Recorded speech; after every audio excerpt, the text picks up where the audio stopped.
casa. Dela me agradarei e serei glorificado, diz o Senhor. Esperastes o muito, e eis que veio a ser pouco. E esse pouco, quando o trouxestes para casa, eu com um assopro dissipei. Por quê?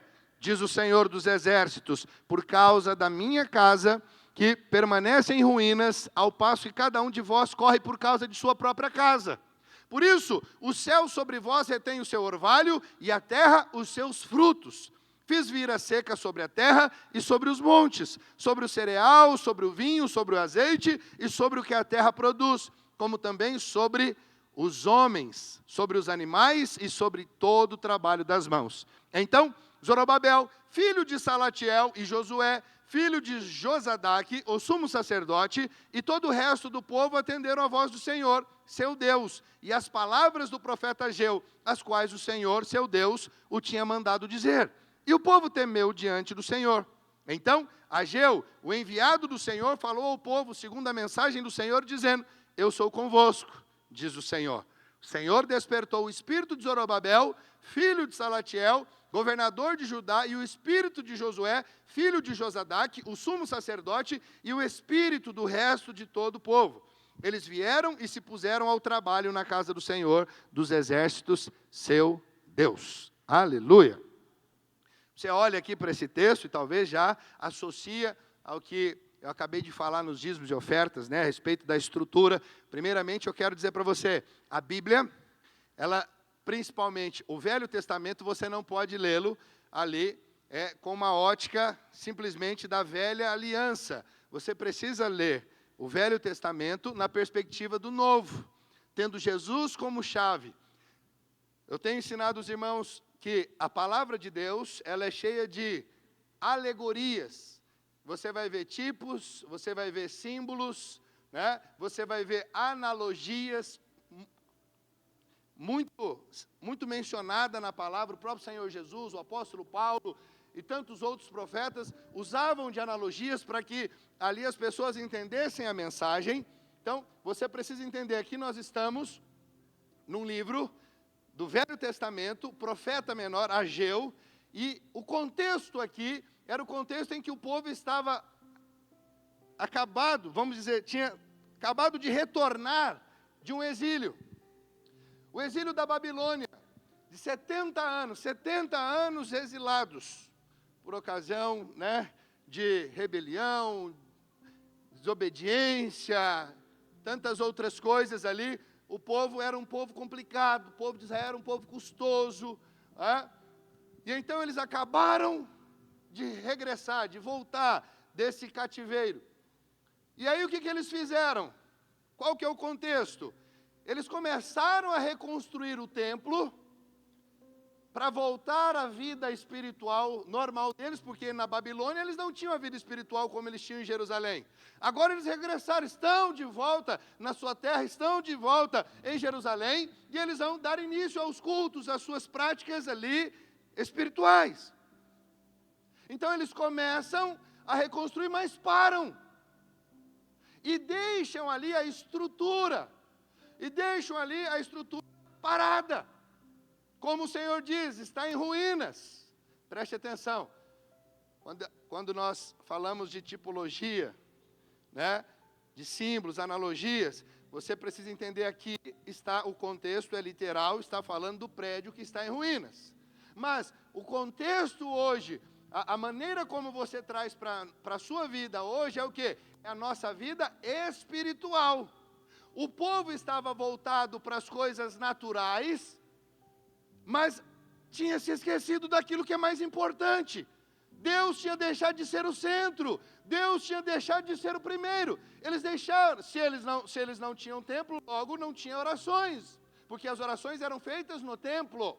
Não tinha sacrifícios, porque os sacrifícios eram apresentados no templo. Não tinha ofertas, porque as ofertas eram feitas no templo.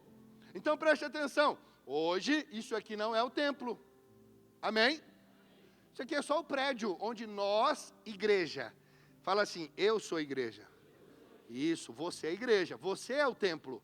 Ok? Então, para você já entendendo aqui como se aplica essa palavra para a sua vida. Então, você é o templo. Como templo, Você não pode deixar ali essa obra parada.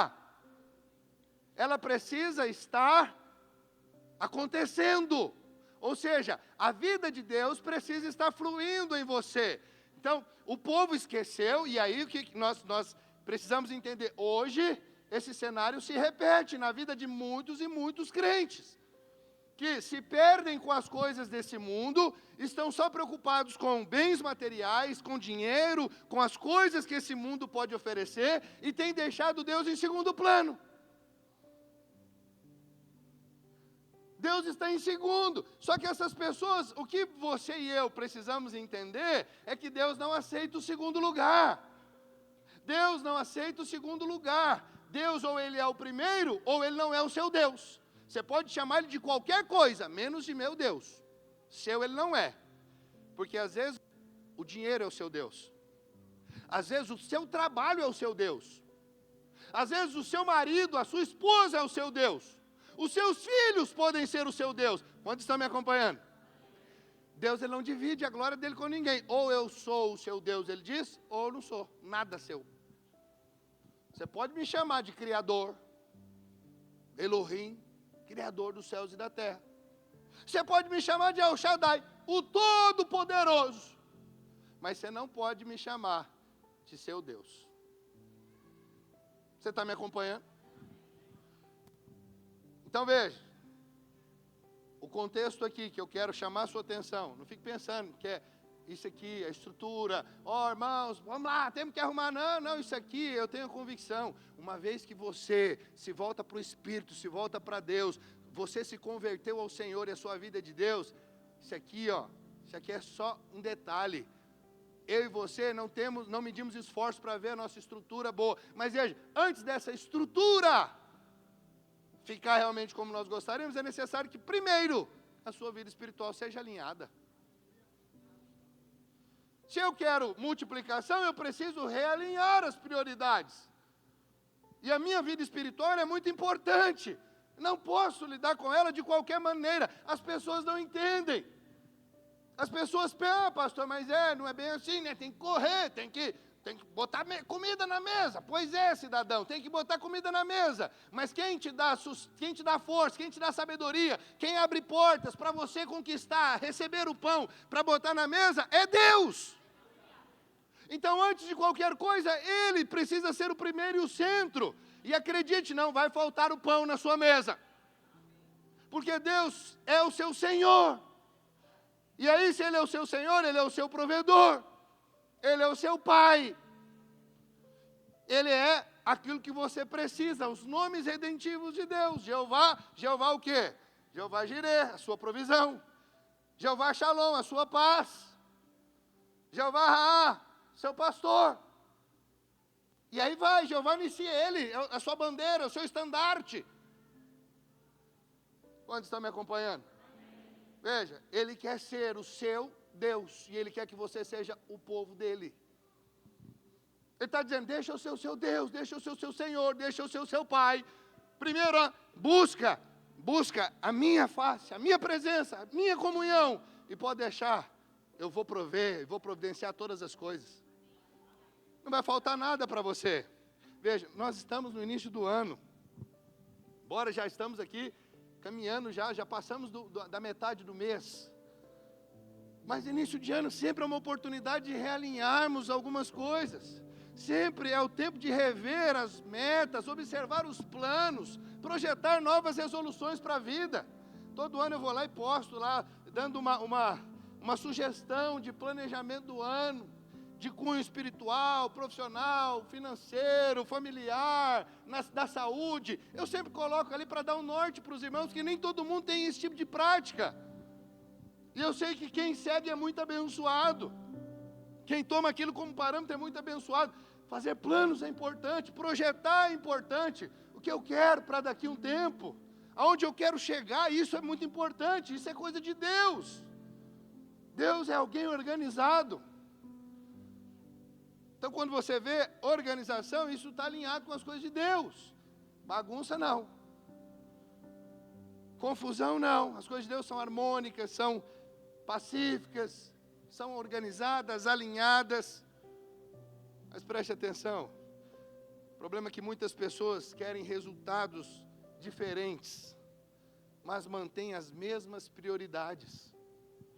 Eu costumo dizer, e já falei há alguns cultos atrás, você está insatisfeito com a sua vida, você está insatisfeito com o que você tem conquistado, como você tem vivido, mas a pergunta é, o que você tem feito de diferente? Às vezes eu estou insatisfeito, mas estou fazendo as mesmas coisas. Não muda. Eu digo, o irmão fala, pastor, não estou vendo as coisas, parece que as coisas não fluem, não estão acontecendo. Não, o vento não parou, o vento continua, você que não ajustou as velas do seu barco. Sempre vai ter um vento. A questão é, a vela do seu barco está ajustada? Esse é o vento do Espírito. Eu preciso estar em sintonia com Ele. Eu preciso estar aqui ouvindo a voz dEle. E se eu ouvir a voz dEle e seguir a voz dEle, eu vou prosperar. Eu vou avançar, eu vou crescer em todas as áreas. Acredite, não dá erro. Não tem como dar errado. Se eu ouço a voz de Deus, se eu ouço a voz do Senhor e me submeto a ela, resultado, eu vou prosperar. Eu vou crescer. Não tem como. Sabe, nós vivemos num tempo em que as pessoas estão muito ocupadas, cansadas, sobrecarregadas. Nós nunca tivemos tantos recursos, tecnologias e possibilidades, mas ao mesmo tempo, sabe o que nós temos visto? Ao invés de um crescimento espiritual, um avanço, um crescimento em Deus, o que nós temos visto com todo esse crescimento e avanço, tecnologia, recursos, possibilidades, tudo que nós temos visto é estagnação espiritual. Famílias fragilizadas, igrejas, muitas vezes tentando avançar sem crescimento consistente. Você está me acompanhando? Amém? O profeta, aqui ele fala exatamente a um povo assim. Nesse mesmo contexto. Só não tinham tecnologia, não tinha tudo que nós temos hoje, de recursos, de possibilidades, mas era um povo trabalhador, um povo ativo, mas espiritualmente desalinhado.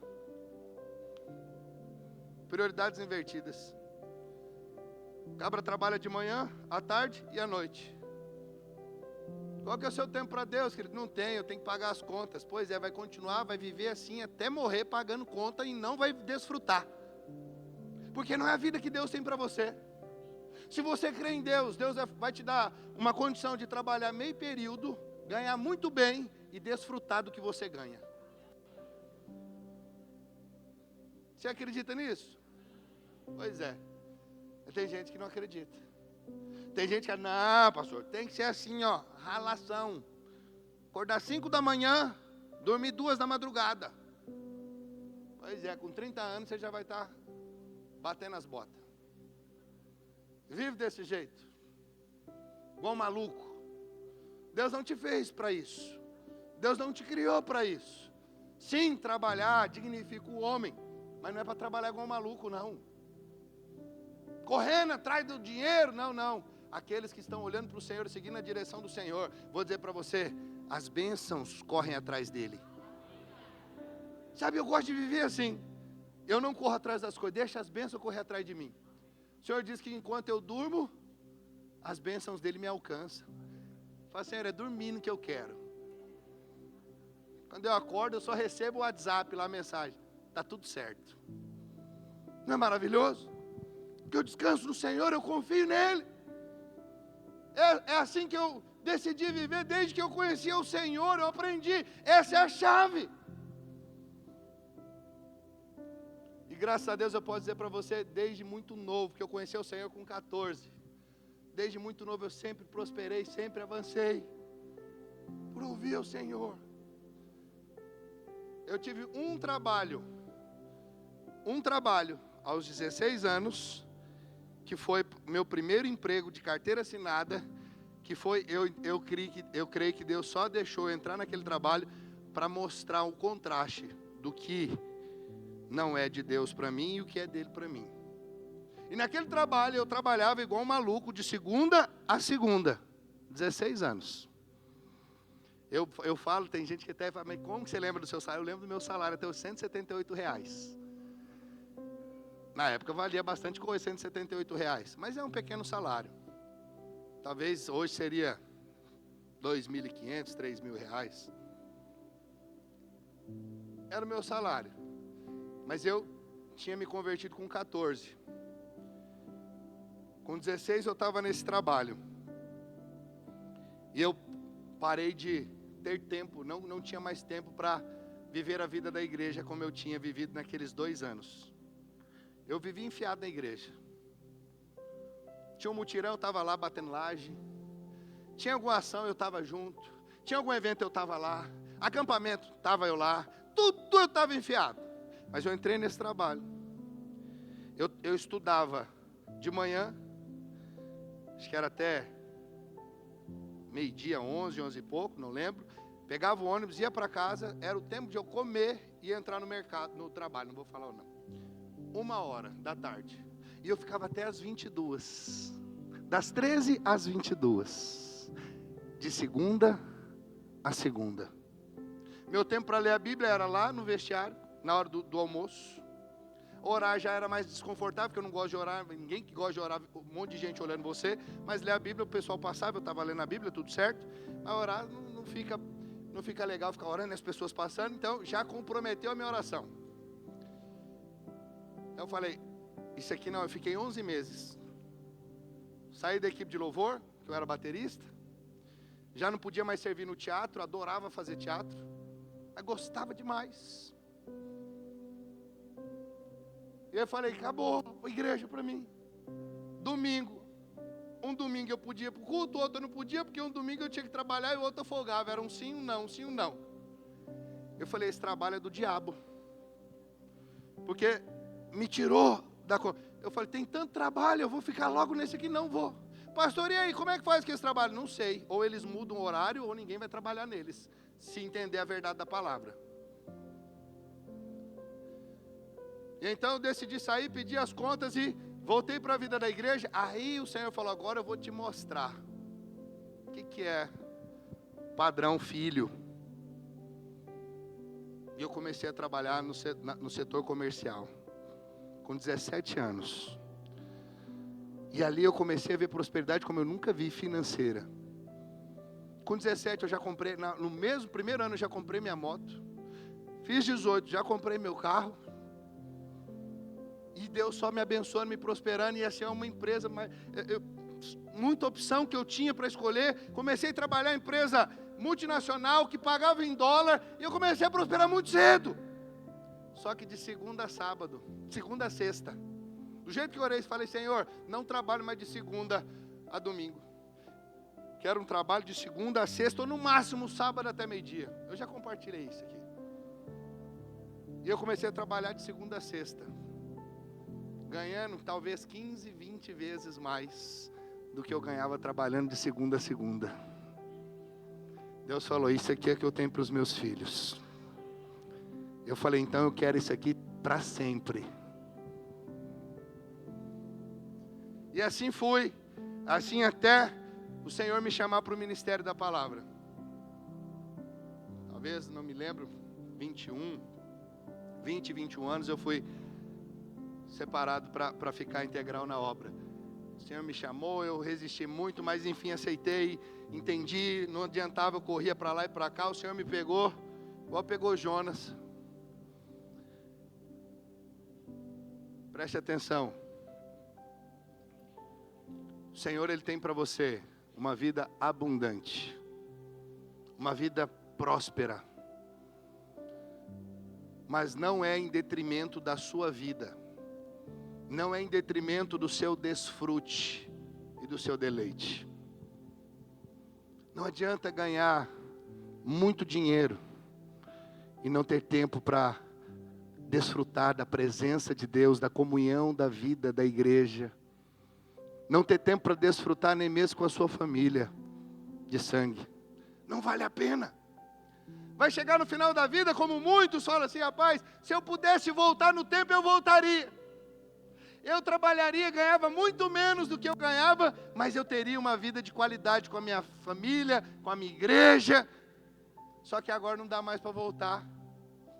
Já passou do meio-dia, finalzinho da tarde, tá para ir para a glória já, não dá mais. Porque desprezou o Senhor, desprezou aquilo que é mais importante, a sua vida com Deus. Você tenta, muitas vezes desvincula o sustento, as coisas naturais de Deus, preste atenção. Busque o Senhor em primeiro lugar, a sua justiça e todas as demais coisas vão ser acrescentadas, diz assim, está lá em Mateus 6,33. Então não é uma coisa desconectada da outra. Se eu quero avançar, se eu quero sustento, espera lá, eu vou buscar o Senhor em primeiro lugar e esse sustento não faltará. Mas veja, é uma questão de crer na palavra. Então esse povo aqui era assim, só estava pensando nas coisas naturais, no trabalho e preocupado com as suas casas, com as suas vidas. Sabe qual foi o resultado? Muito esforço, pouco resultado. Desgastaram a vida deles, mas não viam resultado. Assim é aquele que está preocupado com as coisas naturais e esquece-se do mais importante, que é Deus.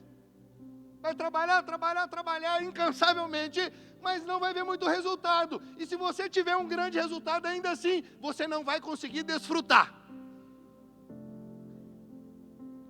Porque essa é a estratégia do diabo, te prender de alguma maneira. Quantos estão entendendo? Diga amém.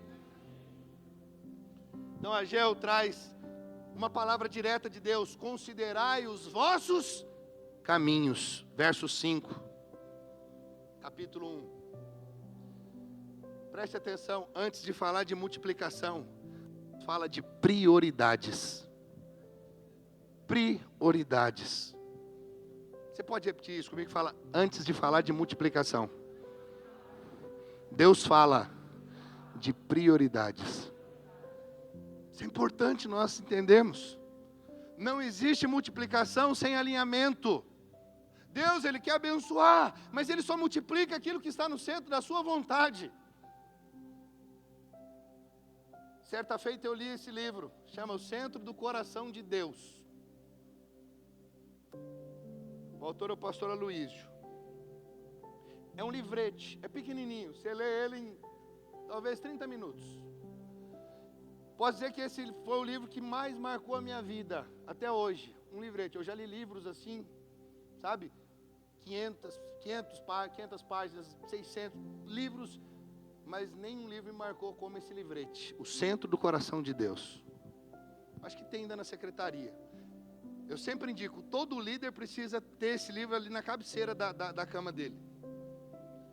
E aquilo marcou, eu falei, meu Deus, quantas coisas eu talvez esteja fazendo e não está no centro do teu coração. E isso é o motivo porque muitos de nós não prosperam. Porque nós estamos fazendo muitas coisas, mas nada do que estamos fazendo está no centro do coração de Deus. É como você passar a sua vida inteira fazendo um bolo de chocolate para Deus. Aquele bolo de chocolate mais chique. Pensa num bolo de chocolate chique aí. Quem gosta de bolo de chocolate? Aquele assim, ó, mais recheado. Sabe, com um chocolate belga, ou sei lá, um meio amargo. Sabe, um negócio assim, aquele bolo, aquela massa deliciosa, leve. Um bolo bem feito, aquela coisa. Aí você fala, rapaz, eu vou fazer esse bolo.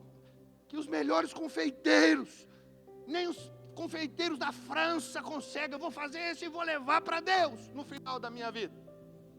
Aí você chega lá, bate as botas, fecha os olhos para esse mundo e acorda lá na glória com seu bolo de chocolate maravilhoso. Aí Deus chega e, filho, tudo bem? Seja bem-vindo. Senhor, esperei tanto por esse dia, preparei esse bolo com tanto amor e carinho. Eu passei a minha vida fazendo esse bolo para o Senhor. Aí Deus fala assim, do que é esse bolo? Isso é de chocolate, Senhor. Aí Ele fala, ô querido, não te falaram? Eu não gosto de bolo de chocolate, só como bolo de baunilha. Aí você fala, capaz, pastor, que Deus faz um negócio. Espera lá, Deus é que faz. Você está achando que Deus é como nós, que tem dificuldade de falar não, ou de ficar querendo fazer, sabe, fazendo aquele social. Camarada, dá um negócio, você vai na casa de alguém, ele te oferece um doce, você odeia aquele doce. Aí você, que maravilha. Ela fala, então come. Senhor, aí você come, mastiga. Nossa, maravilhoso. Você morrendo de raiva. Você acha que Deus faz isso? Ele nem põe na boca. Ele fala assim, eu não gosto, mas o Gabriel gosta. Gabriel, tem um bolo de chocolate aqui, ó, de primeira. Você ia ficar frustrado ou não ia? Você passou a sua vida fazendo um bolo para Deus. Sabe qual que é o problema? A gente está fazendo muitas coisas, às vezes, para Deus, sem sequer perguntar para Ele o que de fato Ele quer que a gente faça. Mas você faz, você botou na sua cabeça. Eu vejo pessoas dizendo, pastor, eu vou sair entregando panfleto. Deus falou para você entregar panfleto? Pastor, eu vou sair, vou começar a fazer a distribuição de sopão. Deus falou para você fazer isso? Veja, eu tenho que olhar para a palavra, eu tenho que ouvir a palavra, eu tenho que buscar saber qual é a vontade de Deus. Para quando eu chegar lá, Ele falar, servo bom e fiel. O que eu queria que você fizesse, você fez. Isso é importante, fazer o que Deus quer que nós façamos. Não gaste a sua vida fazendo coisas que Deus não chamou você para fazer, querido. Guarde isso, Deus só multiplica aquilo que está no centro da vontade dEle. Sabe, a mensagem de Ageu, ela revela aqui um princípio eterno. Quando a casa de Deus deixa de ser prioridade, a vida perde direção, satisfação, frutificação. Eu posso dizer que o propósito é perdido. A vida espiritual foi deixada de lado, as coisas de Deus foram deixadas de lado. Preste atenção, você não vai avançar como você gostaria, não tem multiplicação, não adianta declarar o ano da multiplicação, esse ano, espera lá, eu preciso saber se eu estou alinhado com o propósito de Deus, porque se eu não estiver, posso me esforçar, posso trabalhar demais, posso até ter recursos, mas tudo vai parecer insuficiente. Sempre essa sensação. Por isso Deus aqui chama o povo, fala, olha, considerem seus caminhos. Coloquem novamente a minha casa no centro. Coloquem novamente aquilo que eu priorizo no centro. O que é mais importante, no centro. Por quê, pastor? Antes de Deus mudar a nossa realidade, Ele vai mudar as nossas prioridades.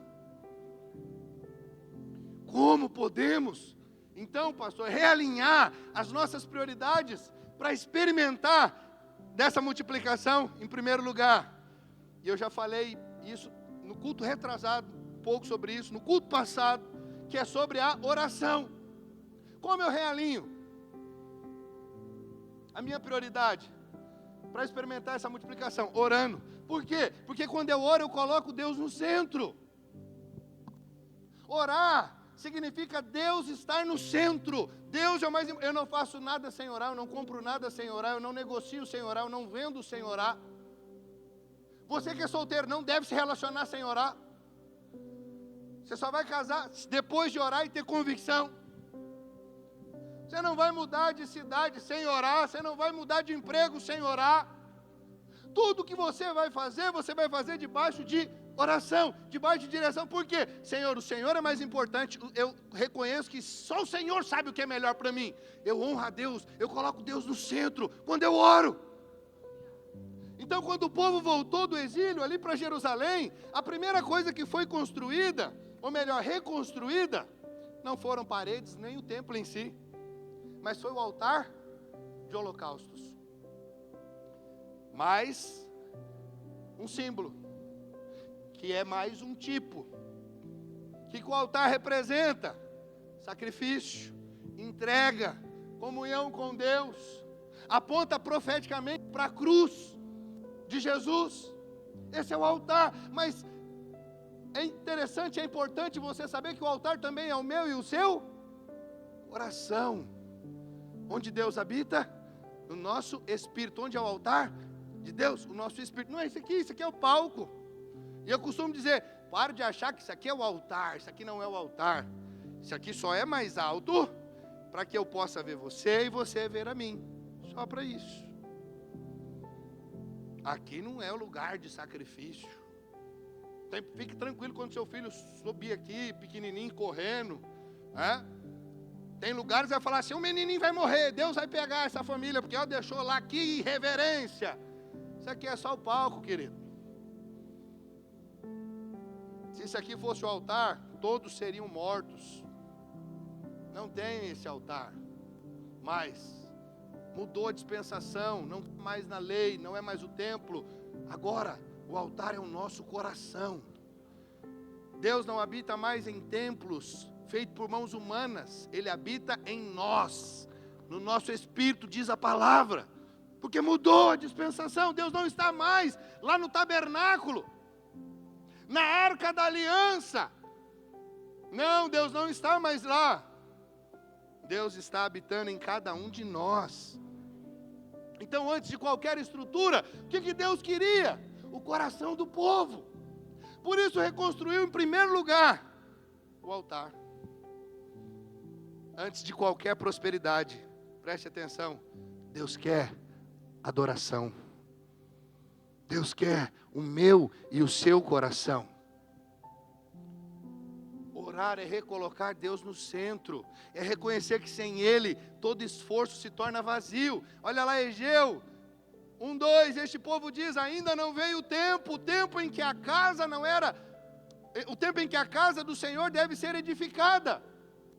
Preste atenção, o problema aqui não era falta de tempo, mas eram prioridades desalinhadas, porque eles estavam ocupados, preocupados com suas próprias casas, seus próprios projetos, sua própria segurança, enquanto a casa do Senhor permanecia em ruínas. Então, quando eu deixo a oração para depois, eu estou dizendo, mesmo sem palavras, que Deus é o segundo na minha vida e não o primeiro. Você está entendendo? Se eu deixo de orar, eu desprezo a comunhão com o meu Deus. Ele é tudo. Eu não posso deixar a minha comunhão com Ele, sabe, para trás. Eu não posso abrir mão disso. É condição vital. Não faz sentido eu dizer que eu tenho um Deus, mas eu não me relaciono com Ele. É a mesma coisa, alguém casado, que é só fachada, não há relacionamento. Marido não fala com a mulher, mulher não fala com o marido. Apenas dividem um lugar. Estão debaixo do mesmo teto. Faz sentido? Por que você acha que faz sentido você falar que você tem um Deus e não se relacionar com Ele? Quer dizer que você tem um Deus, que Ele é quem cuida de você, para Ele que você faz as suas petições, ou pelo menos deveria. Porque o homem não tem nada se do alto não for lhe dado. Então, se eu tenho esse Deus e digo que eu tenho um Deus, eu tenho que me relacionar com Ele. Mas esse relacionamento não deve ser a força, é a mesma coisa. Eu não quero que a minha esposa se relacione comigo forçada. Mas eu quero que ela tenha prazer em se relacionar comigo. Que ela tenha prazer em conversar comigo. Prazer em estar na minha presença. E assim eu na presença dela. Deus, Ele quer que você se relacione com Ele com prazer. Não tem como não ter prazer na presença de Deus, porque a presença de Deus é prazerosa. A presença de Deus nos sustenta, nos fortalece, nos enche de alegria. A presença de Deus é tudo que nós precisamos. Acredite, querido, a multiplicação só acontece quando Deus volta a ser o primeiro nas nossas vidas. É início de ano, reveja, se Deus é o primeiro na sua vida, se Deus tem sido prioridade. Acredite, a oração não é apenas um momento do culto, é uma declaração profética de dependência, e deve acontecer diariamente. Todos os dias eu digo, Senhor, sem Ti eu não consigo, sem Ti eu não posso, eu preciso do Senhor. Oração significa que eu dependo. Quem não ora é porque não depende de Deus. Quem não ora vive com base na sua força, no seu talento, no seu conhecimento, no seu canudo, nas suas conexões. Mas nada tem a ver com Deus. Mas se eu oro, eu estou dizendo: Senhor, se não for o Senhor, não tem jeito.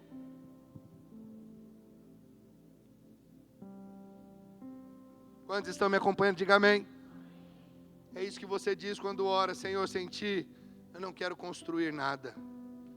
Sabe como Moisés, quando a nuvem parou, o Senhor falou: se a nuvem não for, eu não arredo o pé daqui, Senhor. Sem a tua presença eu não vou. Sem a tua presença não faz sentido. Se a nuvem para, eu paro onde está a nuvem. Se a presença anda, eu estou junto com a presença. Sem a presença eu não vivo. Veja, nós temos que ser assim. Sem a presença de Deus nós não fazemos nada. Sem a direção de Deus nós não fazemos nada. Acredite no que eu vou te dizer. Aonde Deus ocupa o centro, o céu libera direção, provisão e multiplicação. Deus só precisa ser o centro.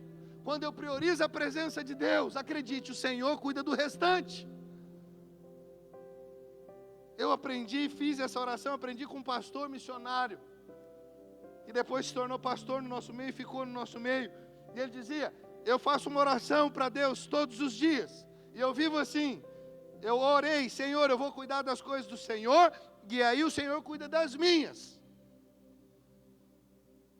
Eu falei: gostei dessa oração. Eu era adolescente, falei: gostei, vou fazer essa oração. Nessa história eu ganho muito mais. Vou fazer a obra de Deus, que é a obra de Deus. Quando eu faço, ainda assim não sou eu, é Ele quem faz, que eu não posso fazer, é só pelo poder dEle. Que a obra de Deus não pode ser feita de maneira natural, só espiritual, pelo Espírito. E ainda Ele cuida das minhas. Rapaz, que negócio bom esse. Falei: negocião. E aí eu orei: Senhor, eu vou cuidar das coisas do Senhor, e o Senhor cuida das minhas. E de lá então eu vivo assim. Tudo que tinha na vida da igreja, levantava a mãozinha. Precisa disso aqui? Quem pode? Estou aqui. Eu vivia assim. Fala: Senhor, eis-me aqui. Se eu posso, se eu dou conta, conta comigo. E assim: pastor, você não está fazendo troca, negócio? Não. Eu só falei: eu não dou conta de cuidar das minhas coisas. É isso que eu disse. Se o Senhor cuidar, tudo vai ficar alinhado e vai prosperar. E não é que deu bom? Me casei bem. Tenho filhos abençoados. Quase 20 anos casado. Vivo uma vida abençoada, de paz, de alegria. Não vou ficar contando muito assim. Eu vou te dizer, toda a minha história eu tenho muito mais coisa boa para contar do que luta. Eu tenho algumas lutas. Mas se eu parar para colocar aqui no papel, é muito mais bênção do que luta. Por quê? Porque eu decidi andar debaixo da direção do Senhor. Eu decidi fazer a vontade dEle e não a minha. Eu tinha projetos. Antes do Senhor me separar para o ministério, eu tinha projetos. Minha esposa tinha projetos. Mas nós falamos: não, os projetos de Deus é o melhor.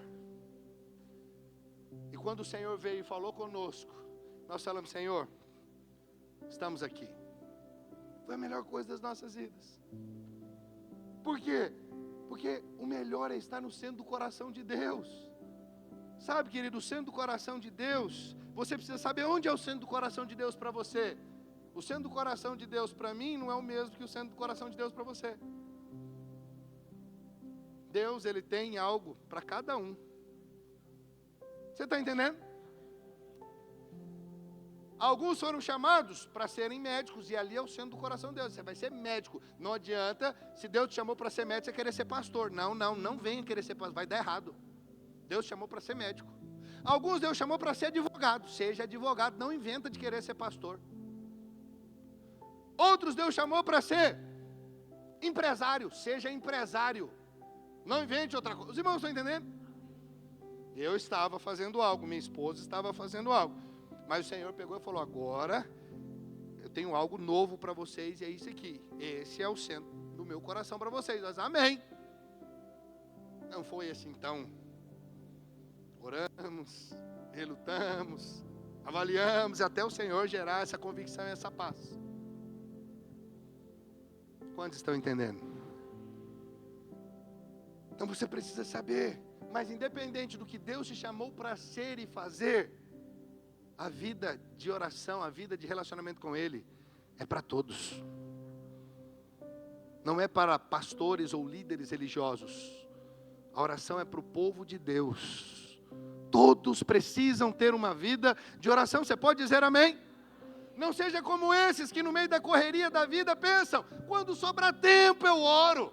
Quando eu tiver nada, quando não tiver nada para fazer, eu busco a Deus. Nem faça isso. Melhor nem fazer. Você está chamando Deus de resto. Você está dizendo que Deus é qualquer coisa. Se sobrar um tempinho, Deus, a gente conversa. Já imaginou? Pensa, casado, casada, o seu marido falando isso para você. Dia que sobrar tempo a gente conversa. O que você vai falar para o seu cônjuge? Você vai sentir, você vai gostar, você vai achar bom?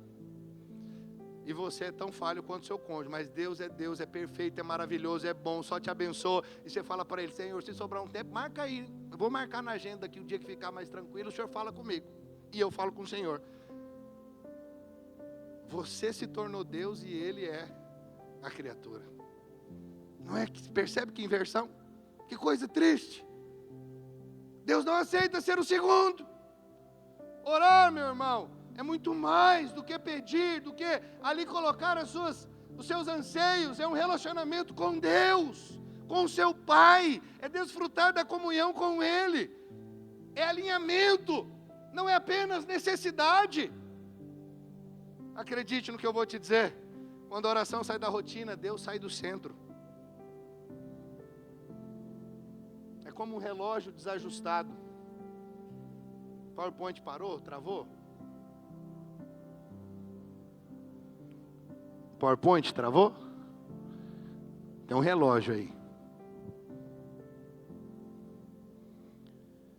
O que acontece quando o relógio está desajustado? Atrasado alguns minutos, todo dia fica comprometido, não é verdade? Os compromissos, as atividades e até as decisões que você precisa tomar naquele dia fica comprometido. Assim é a sua vida espiritual. Quando você começa o dia sem oração, todo o restante fica desalinhado. Do jeito que deu problema. Ah, não, esse é o relógio mesmo. Sabe, deixa eu te dizer algo. Oração não requer um lugar. Oração, você precisa apenas separar um momento para isso. Então faça isso diariamente. Como igreja, nós aqui de uma maneira incentivamos a você a orar vindo no prédio de manhã. Tem essa oração, nós retomamos de terça a sexta. Pastor, eu não posso ir no prédio, o horário fica muito ruim, tudo bem, mas ora em casa. Não deixe de orar. Os irmãos estão entendendo? Eu vou dizer para você, a oração é uma forma de você também oferecer a Deus a primícia. A primeira coisa que você faz no dia é orar ao Senhor. Então, com a oração, essa semana, eu estive aqui durante toda a semana. Tudo bem, eu imagino, os irmãos estão orando em casa, assim eu quero crer. Mas mesmo com o apelo que eu fiz domingo, talvez, o dia que mais pessoas tem aqui, talvez são 6 pessoas, 7. Mas assim, um dia, aí no outro dia tem 3, 2. É eu, o Breno, o Luan que mora aqui. Se ele não vir também, eu tiro ele lá da cama lá e ponho ele aqui. Brincadeira, ele que abre tudo, ele liga o som. Então assim, fica nós 3. Eu, ele, aí tem mais uns 2, 3. Tudo bem, pastor, você quer dizer que só? Não, já falei. Isso aqui é só para te estimular. Mas eu espero que você esteja orando em casa. Porque se você não está, acredite, você está tirando Deus do centro. Você está andando com base na sua força. Eu consigo, eu posso, eu faço, eu aconteço. E aí, querido, depois você fala, não sei por que esse ano não foi do jeito que eu gostaria, que eu planejei. Pois é, você esqueceu que as coisas têm princípios, a vida tem princípios, você tem um Deus, e Ele está esperando você falar com Ele. Deus sabe todas as coisas, antes que você fale, mas Ele quer que você fale, porque Ele quer se relacionar com você. Deus tem prazer em ouvir as suas petições, Deus tem prazer em se relacionar com você. Você pode dizer amém? Que as suas manhãs, Deus seja o primeiro a ouvir a sua voz. Dê essa primícia para o Senhor. Comece a fazer isso e você vai ver que o seu dia vai ser diferente. Seu dia vai ser mais produtivo. Seu dia parece que vai render muito mais. Mas comece, assim, não comece e pare. Comece, insista, porque às vezes você vai a primeira semana e fala, parece que não mudou nada. Segundo, porque o diabo vai te resistindo. Fala, tá vendo, não adianta, você acorda cedo, vai orar, olha aí, resultado, tá tudo do mesmo jeito. Não, querido, é só a resistência. Resista contra a resistência. Você está me entendendo? Você vai começar a ver o fluir. Você vai ver que tudo aquilo que você está orando começa a acontecer. Essa é a experiência daquele que ora. Mas veja, porque nós vivemos uma geração que começa o dia no celular, e não começa o dia com Deus. Qual tem sido o resultado? O que nós temos visto? Ansiedade, esgotamento emocional, decisões sem direção espiritual. Eu ouço pessoas dizendo, pastor, eu tive uma crise de ansiedade. Tudo bem, querido, eu respeito, todos estão sujeitos, mas isso é ausência de presença de Deus, é ausência de comunhão com Deus. Ansiedade é porque eu não estou colocando aos pés do Senhor. Você pode querer, eu vou te dizer, você pode recorrer à medicina, a tantas outras coisas, mas eu vou te dizer, ansiedade é muito mais espiritual do que você imagina. Problemas psicossomáticos são muito mais espiritual do que você imagina. A medicina vai ajudar? Vai, se você recorrer a profissionais de Deus. Vai procurar um psicólogo? Procura um psicólogo de Deus. Procura aqui a Ana, a Maura, são psicólogas de Deus. Vão poder falar no aspecto da medicina e no aspecto espiritual. Elas vão conseguir discernir e poder te ajudar. Mas não adianta, você vai recorrer para um ímpio, você vai ver, só vai piorar. Do psicólogo você vai para o psiquiatra, daqui a pouquinho você está tomando medicamentos fortíssimos. Fala, nossa, o que está acontecendo com a minha vida? Acredite, a vida de oração guarda a sua alma de uma maneira que você não faz ideia. Você pode dizer amém? Deixa eu correr aqui. Quando eu não oro, é como o meu GPS, como se ele estivesse desligado. Eu tenho o Espírito habitando em mim, mas eu não oro. Não há uma rota traçada de maneira que seja eficaz, boa. E na maioria das vezes eu vou ficar perdido, porque meu GPS está desligado. Mas se eu oro, é como se estivesse ativando o GPS. E aí eu ando sempre com o rumo certo, bem direcionado. Vou tomar decisões no meu trabalho, decisões assertivas. Vou tomar decisões a respeito do meu casamento, decisões assertivas. Vou tomar decisões a respeito da minha vida espiritual, da minha liderança, decisões assertivas. Por quê? Porque eu estou debaixo da direção do Senhor. Então guarde no seu coração, não é falta de tempo, é falta de prioridade. Eu estava fazendo uma conta com o meu discipulado, falando para os irmãos, falando dessa questão de oração. Muitos falam assim, pastor, não tem tempo. Acredite, tem tempo. Não é falta de tempo, é falta de prioridade. Acredite no que eu estou te falando, não é para trazer condenação, é só para levar você à reflexão e falar, realmente, é só uma questão de me posicionar. Uma conta bem simples, vou colocar que você dorme.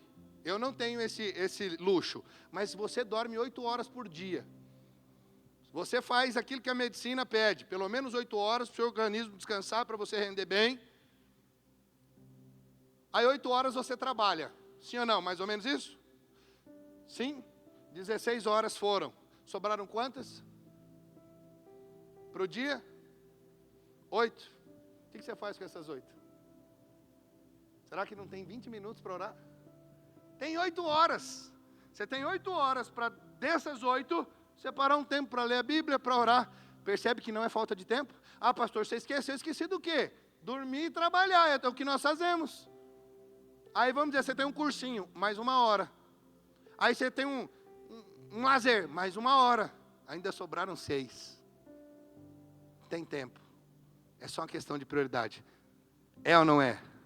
Se você for honesto, você vai dizer, Senhor, é por questão de prioridade. Me ajuda. Isso aqui é só para você falar assim, ó, Senhor, me ajuda. Me ajuda. Me ajuda a ter disciplina. Me ajuda a buscar. E você vai começar a romper. Seja honesto para o Senhor. Isso aqui não é para trazer de maneira alguma condenação, mas é para você falar, Senhor, eu quero mudança. Eu quero fazer parte desse grupo que avança. Eu quero fazer parte do grupo dos vencedores. Você pode dizer amém? Em segundo lugar, como que eu posso ali realinhar as minhas prioridades para experimentar a multiplicação? Participando. Tendo compromisso com o Senhor. Preste atenção, a multiplicação não é fruto da observação, mas da participação. Deus não age plenamente onde há apenas espectadores. Ele se manifesta onde há corações comprometidos. Ageu 1,14. E o Senhor despertou o espírito de Zorobabel. Diz que ele também despertou o espírito de Josué e de todo o resto do povo. E eles vieram e fizeram o que, irmãos? Vieram e fizeram o que? A obra. É que aqui eu resumi. Quero que você observe algo poderoso nesse texto. A iniciativa começou em Deus, começa em Deus, mas a resposta vem do povo. Deus desperta, e eu quero dizer para você, hoje você está aqui, Deus está despertando muitos. Só que você é quem vai responder a esse despertamento. Você vai responder, sim, Senhor, eu quero ser usado pelo Senhor, eu quero ser um instrumento das tuas mãos, eu quero ser boca do Senhor aonde eu estiver. Você, Deus desperta. Mas quem dá resposta ali é você, se você vai responder a esse despertamento ou não, positivamente ou não. Eles decidiram e foram fazer a obra.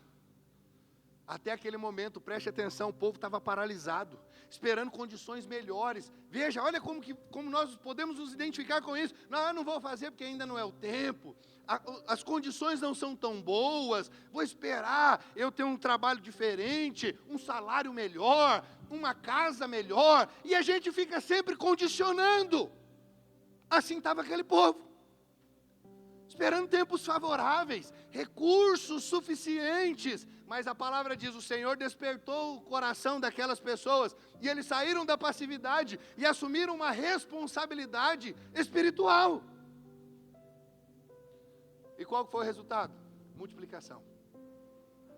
Porque multiplicação não acontece enquanto ficamos apenas assistindo, opinando ou esperando que outros façam. Multiplicação acontece quando cada um entende que faz parte do plano de Deus para edificar a igreja do Senhor aqui nessa terra. Você foi chamado pelo Senhor para edificar a igreja dele nessa terra. Está vendo que você não ouve nem amém? Aleluia, fala qualquer coisa, ai, ai, ai. Aí fala alguma coisa. Sabe, a multiplicação, querida, acontece quando cada um entende que faz parte desse plano de Deus para edificar a igreja. Acredite, a igreja não pode ser edificada através de um homem. Nunca, nunca será. Sempre vai ser através do povo de Deus. A igreja do Senhor como um todo, todos ali, todos são membros do corpo. E se todos os membros estão funcionando, o corpo prospera. Participar, meu irmão, é dizer, Senhor, eis-me aqui. Usa minhas mãos, usa o meu tempo, usa os meus dons, usa os meus recursos. Isso é participar, não era apenas ali, o que é interessante, não foi apenas Zorobabel, que era governador, nem somente Josué, que era o sumo sacerdote. O texto diz assim, ó, todo o resto do povo foi despertado, todos foram servir, todos foram trabalhar, e isso fez a diferença. Sabe por que a obra ali avançou? Porque todos se envolveram. Quando a igreja deixa de ser plateia e se torna corpo, o céu libera crescimento. Oh, querido, você não faz ideia a revolução que nós podemos viver quando todos entenderem isso. Pastor, eu ainda não lidero, porque tudo bem, às vezes você não lidera porque ainda não é o tempo mesmo, você ainda é bebezinho, você está crescendo, tudo certo, mas você vai crescer, bebês crescem. O problema não é você não servir enquanto é bebê, o problema é que depois que você cresce, você continua não servindo. E normalmente eu vou te dizer, sabe quem são as pessoas que mais dão trabalho no meio do povo de Deus? São os que não servem. Os que não servem. E eles não conseguem perceber isso. Que é uma bênção especial. Há algo especial para aqueles que servem. Isso a palavra deixa claro. Mas nem todos acreditam, nem todos entendem isso. Quantos estão me compreendendo? Diga amém. Que como igreja possamos entender que a obra de Deus é uma responsabilidade compartilhada. E aí a multiplicação se torna inevitável. Os irmãos estão me ouvindo bem? Ageu 1:13, quando o povo se levantou,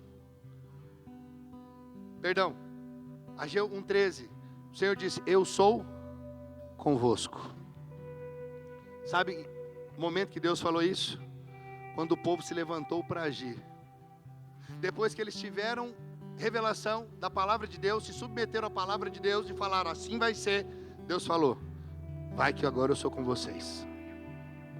Agora o que vocês fizeram, vai dar certo, vai prosperar. Deus despertou os corações, mas Ele multiplicou através das mãos disponíveis. Não tem como crescer, multiplicar, se não houver mãos disponíveis. Deus não multiplica as coisas do zero. Deus vai multiplicar através da vida de cada um de nós. Por isso está lá, está o líder na célula.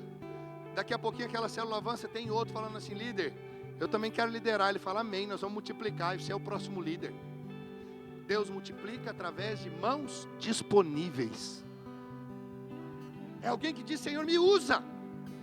Acredite, meu irmão, participar é mais do que estar presente, é estar comprometido, é sair do alguém vai fazer e entrar no eu faço parte. É isso. Quantos querem os benefícios da fé, mas sem compromisso? Querem bênção, mas não querem envolvimento. Querem resultados, mas não querem participar do processo. Participar não é apenas frequentar. Participar é pertencer. Você pode dizer amém? Caminhando aqui para encerrar. Podemos realinhar as nossas prioridades para experimentar a multiplicação, contribuindo. Alinhando os recursos com o reino. Todas essas coisas aqui, o diabo trabalha para resistir. O diabo trabalha para resistir você. Orar. Uma das coisas mais difíceis na caminhada cristã que eu observo na vida dos irmãos é a oração. Depois é o serviço, é servir ao Senhor. O diabo gera tantas coisas na vida da pessoa, fala, não, é tantas desculpas, é tempo, é performance que ele acha que ele não tem, ele acha que ele não tem capacidade, ele não tem condições, às vezes ele não tem dinheiro, não tem recurso, eu não tenho isso, eu não tenho aquilo outro, é tantas desculpas. Quando na verdade o Senhor não pede nenhuma dessas coisas. Simplesmente Ele diz, diga, eis-me aqui, eu vou providenciar todas as coisas. Mas a terceira coisa que o diabo também resiste, para que você não experimente multiplicação, é isso, é contribuir, é alinhar os seus recursos com o reino. Deus ele vem e deixa claro por meio do profeta Ageu, que o problema do povo não era falta de recursos, mas o desalinhamento no uso desses recursos. O povo tinha sementes, tinha trabalho, tinha renda, mas a palavra diz que eles não viam os frutos. Isso não é impressionante? Preste atenção, eu estou te mostrando algo aqui, e acredite, isso aqui não mudou, isso aqui continua até os dias de hoje. Se você olha para essa verdade, você segue a direção dessa verdade, você vai prosperar muito. Em todos os sentidos, se você ora, se você serve, isso vai redundar em bênção na sua vida. Se você usa os seus recursos para a glória de Deus, você vai prosperar muito.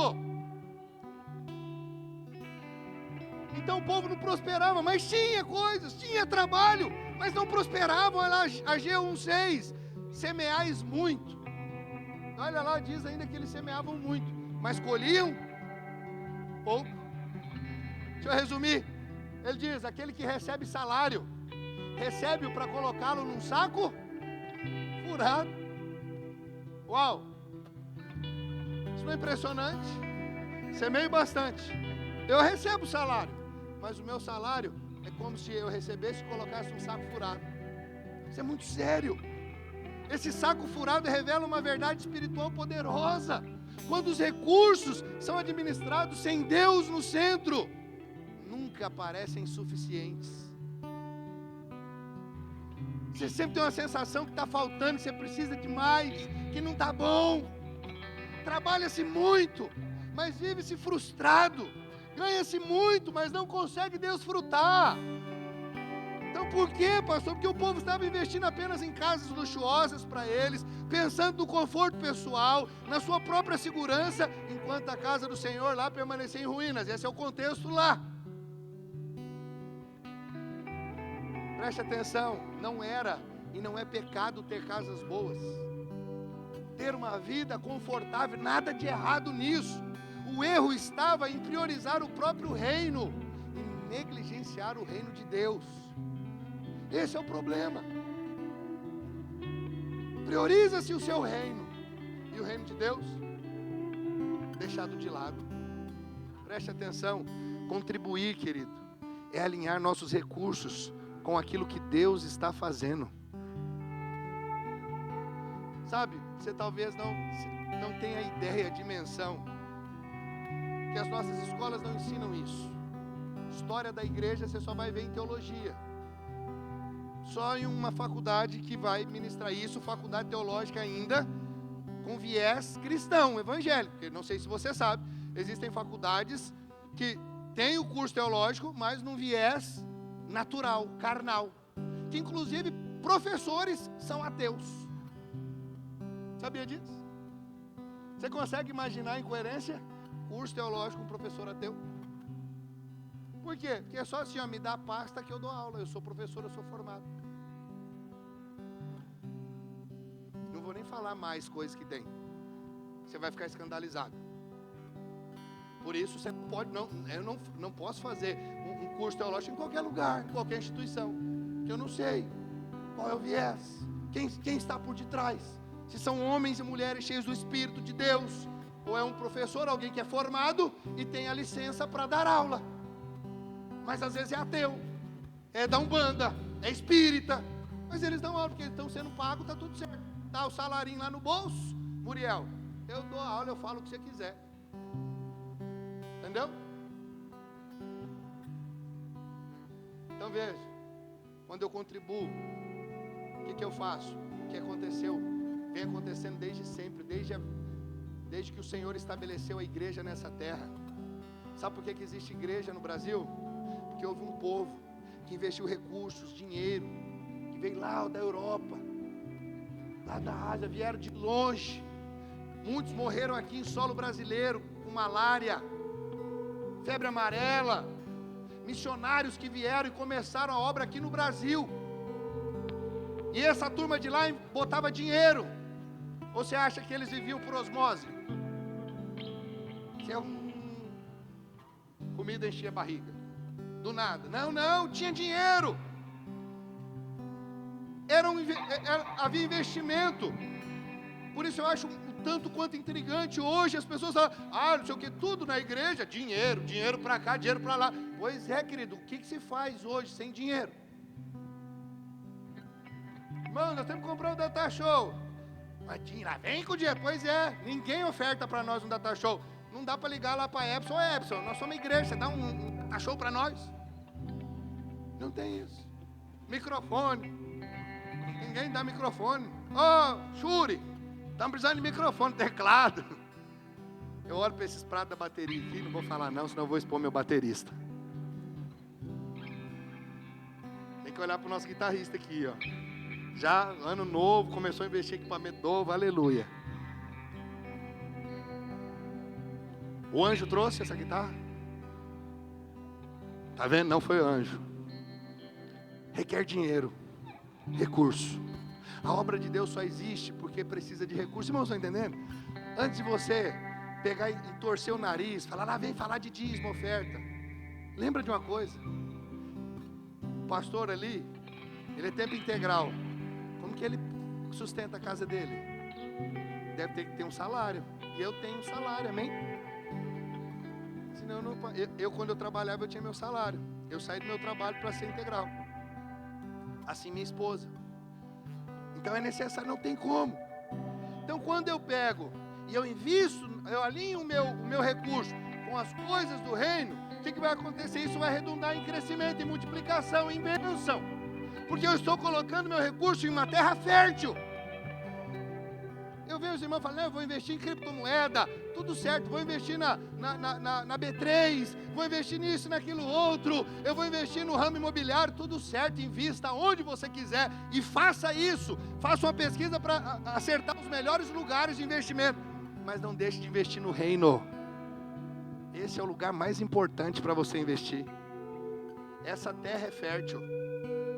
A obra de Deus só pode acontecer porque homens e mulheres generosos têm se levantado ao longo dos anos para contribuir. Desde o tempo de Jesus, a Bíblia diz que algumas mulheres que acompanhavam Jesus financiavam o ministério dele. Jesus que multiplicava pão e peixe, tinha mulher financiando. Você está entendendo? Mas por que o Senhor faz questão de mostrar isso na Bíblia? Para dizer, queridos, sem recurso a obra não vai. Tem que ter recurso, tem que ter dízimo. A maneira que ele estabeleceu é o dízimo. É a oferta, é assim que as coisas caminham. Não tem outra forma. Quantos estão me acompanhando? Diga amém. Contribuir é declarar com atitude, Senhor, tudo que eu tenho vem de Ti, e eu confio que Tu és a minha fonte. Você pode dizer amém? Acredite, querido, quando tudo é gasto apenas em nós mesmos, nunca será suficiente. Mas quando Deus ocupa o primeiro lugar, Ele abençoa o todo, como eu já falei. Por isso que o dízimo, ele é chamado de primícia. Eu ouvi gente dizendo assim, tem gente que fala assim, pastor, eu pago todas as contas, eu faço tudo que eu preciso fazer, se sobra, eu contribuo na igreja. Deixa eu te dizer, guarda para você, a igreja vai receber, vai servir para pagar a conta, mas deixa eu te dizer, Deus não está recebendo, porque Deus não aceita o que não é primícia. Primícia é, primeiro eu honro a Ele, depois eu pago todas as demais contas. Ah, pastor, vai faltar. Então você não tem caminhado por fé, está andando por vista. Não falta.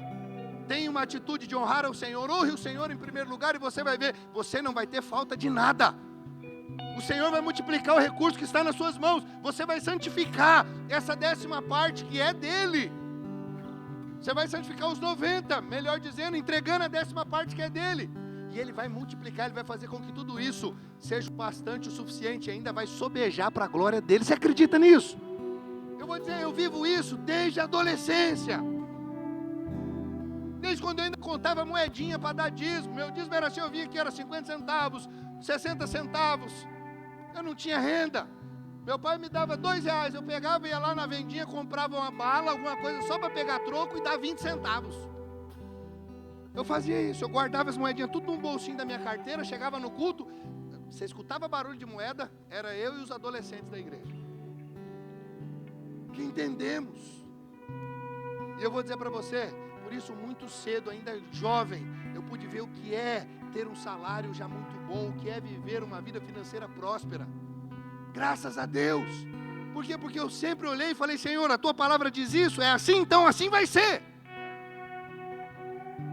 E nunca, num teor de troca, de barganha, os irmãos entendem, amém? Deixa eu te dizer, pode parecer estranho, mas eu vou te dizer, você não contribui para sustentar a obra, você contribui porque participa dela. Nunca tem o senso, eu sustento essa igreja, você não sustenta. Se você parar, Deus levanta mais 10 no seu lugar. Nunca vai faltar. Vou te dizer, desde que eu cheguei aqui, Há 8 anos atrás, essa igreja tinha problemas financeiros crônicos. Nunca faltou o recurso. Tudo foi pago, tudo foi alinhado. E pouco a pouco o Senhor foi fazendo. Pouco a pouco o Senhor foi fazendo. Deus mandava, eu vou te contar aqui, coisa que talvez você não sabe. Entrava gente que a gente nunca viu. Tinha um rapaz que sumiu, talvez era anjo. Talvez você pode não saber disso, mas anjos se manifestam em face de pessoas e somem. Aí já vai o pastor com heresia. Tudo bem, isso aí depois, num outro momento, numa aula, a gente fala sobre isso. Mas é assim que Deus faz. Você vai ver na Bíblia. Entrava por alguns cultos. Entrava um cabra, ele não era daqui, e ele chegava com uma bolada de dinheiro. Bola na época que a igreja estava apertada, teve problema no passado, aqui apertado, e ele chegava com a bolada assim. Era dinheiro, mas era uma calhamaços de nota assim de R$100. A gente olhava e falava, mas da onde que é? Ele falou, não, eu vim aqui, eu não sou de igreja nenhuma, tal, mas é para entregar, eu vim aqui para ofertar nessa igreja aqui. E ele não fez isso aconteceram várias vezes. Nunca mais eu vi, ele estava com um chapéu de palha, era uma pessoa bem simples, uma vestimenta bem simples. E assim várias outros recursos o Senhor ia mandando nesse tempo. Nunca faltou. Por isso eu digo, você não dizima e não oferta para sustentar a obra, mas sim porque você participa dela. Então tome isso como um privilégio. Um privilégio. Todo o tempo que eu estou na igreja, mais de 25 anos, eu nunca vi a igreja não ser sustentada. O Senhor sempre sustentou e Ele vai sustentar. Então, se você entendendo isso, que você faça parte disso, se aproprie desse privilégio, desfrute dessa bênção. Você pode dizer amém? Aleluia! Sabe, quando o recurso é alinhado com o reino, acredite, o céu vai liberar provisão, paz, crescimento. Aqui no texto de Ageu diz, quando o povo voltou a investir na casa do Senhor, Deus declarou, eu sou com vocês, e a escassez deu lugar à abundância. Preste atenção, o texto, Deus chamou o povo a uma ação prática. Ele falou, subam, tragam e edifiquem. E foi isso que aconteceu, eles subiram, trouxeram e edificaram. O templo foi reconstruído. Coloque no seu coração uma coisa, contribuir não é perda, é investimento. Deus não quer o que sobra dos seus recursos. Ele não aceita o segundo lugar em sua vida. Contribuição, creia, revela senhorio. Quando você entrega por fé, você está dizendo, Deus é o Senhor da minha vida. É como um agricultor. Entenda isso. Se o agricultor comer toda a semente, ele nunca vai ter uma colheita. Mas se ele pegar parte dessa semente e semear, ele terá colheitas futuras. Eu digo com toda convicção, se você se esconde na hora da oferta, você não será encontrado na hora da multiplicação. Acredite, a lei da semeadura é imutável. Quem semeia, colhe. Quem não semeia, não colhe. Quem semeia muito, colhe muito. Quem semeia pouco, colhe pouco. Assim diz a palavra, o apóstolo Paulo diz em Coríntios. Você entende? Você pode dizer amém? Gostaria que você ficasse em pé. Eu quero dizer para você, quando eu falo de recursos financeiros, eu não falo porque nós temos intenção de tirar algo de você, ou Deus quer tirar algo de você. Preste atenção, Deus não quer tirar nada de você, Ele quer multiplicar através de você. E a maneira como Deus multiplica é você entregando. Sabe como Deus multiplicou? Aqueles 5 pães e aqueles 2 peixes, só teve essa multiplicação porque houve alguém que falou, Senhor, está aqui a minha oferta, 5 pães e 2 peixinhos. Deus não multiplica do zero, Deus multiplica de algo que você coloca nas mãos dEle.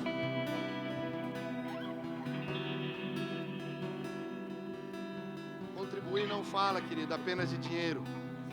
Quando você contribui, você está envolvendo o seu tempo, o seu talento, a sua disposição. É isso que você está fazendo. Aquele povo, a Bíblia diz aqui em Ageu, plantavam muito, mas colhiam pouco, eles não prosperavam. E o Senhor diz, porque vocês não estão nem aí para aquilo que é espiritual, para a minha obra, para a minha casa. E aí eles colocavam como se fosse num saco furado. Quando você esquece do Senhor, O seu recurso é como se fosse colocado num balde. É como água colocada num balde furado. Vai se esvair. Mas quando eu honro ao Senhor com aquilo que Ele tem me dado, o Senhor fecha todos esses buracos. Por isso eu digo, a proteção se dá quando eu honro ao Senhor com o meu dízimo. É santificado os 90 que ficam na minha mão.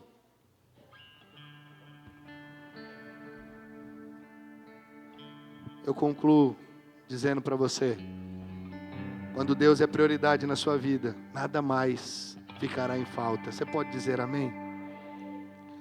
Então nós entendemos, de acordo com esse texto de Ageu, que quando o povo realinha suas prioridades e o seu coração, Deus libera a sua presença, o ânimo para servir é restaurado e a generosidade se manifesta no meio dos irmãos.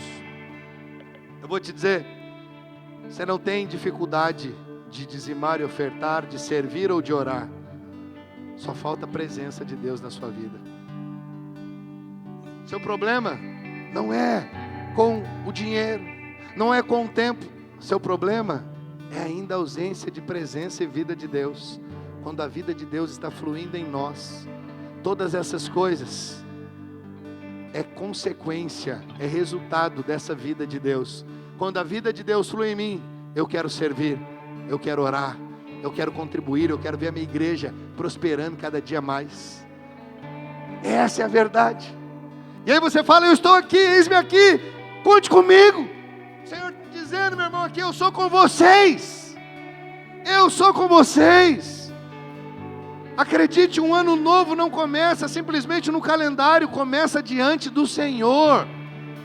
Coloque no seu coração que onde há alinhamento, há multiplicação. Deus está desde o ano passado ministrando isso ao meu coração. Alinha, alinha, alinha. E vocês verão prosperidade. Tem um livro do pastor Azemar, que é precioso, e ele teve isso, uma experiência. Quando ele estava com o coração desalinhado, ele começou a afundar. Inclusive ele teve problema até com o pastor Aloysio, que era o pastor dele na ocasião. Mas ele depois alinhou o coração, ele viu o erro dele, ele alinhou o coração e ele escreveu um livro. Alinhou, prosperou. E ele alinhou e ele começou a prosperar como nunca. Ainda em Belo Horizonte, agora está lá na África e prosperando, avançando, as igrejas na África lá multiplicando, crescendo, avançando. E ele vivendo algo que Deus tinha falado para ele lá na mocidade, que ia enviar ele para a África. Depois de quase avô, Deus enviou, mas cumpriu a promessa. E ele está vivendo como criança lá. Mas esse livro é precioso. Alinhou, prosperou. Alinha o coração. Sabe, essa passagem aqui de Ageu nos ensina que antes da multiplicação, Deus deseja fazer um realinhamento no nosso meio. Você pode dizer amém? Deus está chamando cada um aqui para considerar os seus caminhos. E a pergunta, meu irmão, não é se Deus quer multiplicar, porque Ele quer. A pergunta é, nossas prioridades estão alinhadas com o reino? Cheque isso, avalie isso. Que essa palavra te leve a uma vida com mais oração, mais envolvimento e mais compromisso com as coisas do Senhor e mais generosidade. Amém? Nós veremos nesse ano de 2026 grande multiplicação nas nossas vidas. Feche os seus olhos, vamos orar a respeito disso. Vamos orar para que esse ano de 2026 seja o melhor ano das nossas vidas até aqui. Que seja um ano independente da crise econômica, política, social. Que seja o melhor ano das nossas vidas. Que seja um ano onde vamos experimentar de grande frutificação, grande multiplicação. Que seja o ano que você ganhe o hábito de orar, se você ainda não tem, de valorizar a presença de Deus, de ser esse homem, essa mulher espiritual. Que este ano você ganhe esse valor de servir ao Senhor. Diga para Deus, Senhor, eis-me aqui, pode me usar. Senhor, eu quero ser usado, eu quero ser usada. Não só, Pai, na vida da igreja, eu quero ser usado no meu trabalho, lá na faculdade onde eu estudo, na escola onde eu estudo. Senhor, eu quero ser usado dentro da minha casa, eu quero ser boca do Senhor. Me usa, Senhor, me usa, toma minha vida nas tuas mãos. Eu quero viver nesta terra a serviço do Senhor. Fale para Deus. Fala: Senhor, eu quero ser generoso. Remove da minha vida a mesquinhez, a avareza, o amor ao dinheiro. Remove de mim, Senhor. Que eu seja um participante, que eu seja um contribuinte da obra do Senhor, que eu seja, Pai, daqueles que impulsionam a igreja do Senhor, que é instrumento para enviar mais missionários, para construir mais prédios, mais acampamentos, para reuniões como essas, para encontros com Deus, escolas bíblicas. Oh, Senhor.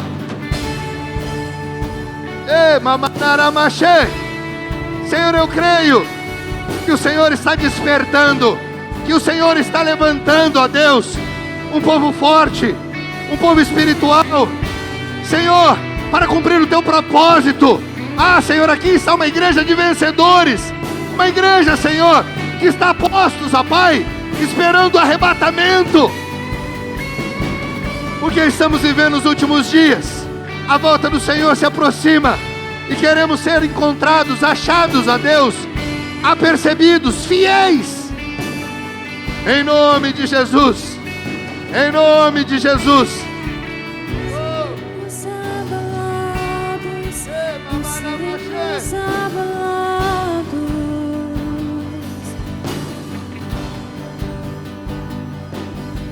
Confiando em nosso Deus.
Jesus é grandioso, tudo Ele pode. Confiando em nosso Deus e em seu eterno amor, não seremos abalados, não seremos abalados, não seremos abalados. Aleluia, aleluia. Obrigado, Senhor. Obrigado, ó Deus, pelo privilégio que o Senhor nos concede, ó Deus, de receber a boa palavra do Senhor. Assim, ó Deus, iniciamos a nossa semana. Esse é o primeiro dia da semana.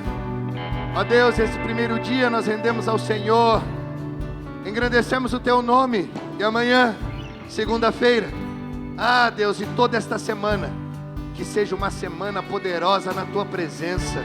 Senhor, que alinhamentos sejam feitos. Meu Deus, que os meus irmãos sejam surpreendidos com o Teu favor, com a Tua graça. Situações, ó Deus, adversas venham cair por terra. Senhor, que os meus irmãos vejam a mão poderosa do Senhor agindo, intervindo, ó Deus. Eles vejam, Pai, o Senhor entrando no processo, ó Deus, e cuidando de todas as coisas. Em nome de Jesus, ó Pai, em nome de Jesus, assim nós oramos, assim nós declaramos, para a glória do Senhor, em nome de Jesus. Aleluia, amém, amém, aleluia. Você foi abençoado nessa noite?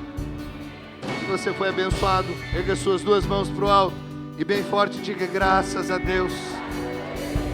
Estenda suas mãos como quem recebe. O Senhor te abençoe e te guarde. que Ele levante o seu rosto sobre ti e tenha misericórdia de ti. Que o amor de Deus Pai, a graça salvadora e infinita de nosso Senhor Jesus Cristo, a unção e a comunhão do Santo Espírito seja sobre você, a sua casa, o seu trabalho, e você tenha uma semana abundante, plena, na presença do Senhor, e o favor e a graça de Deus multipliquem-se sobre você.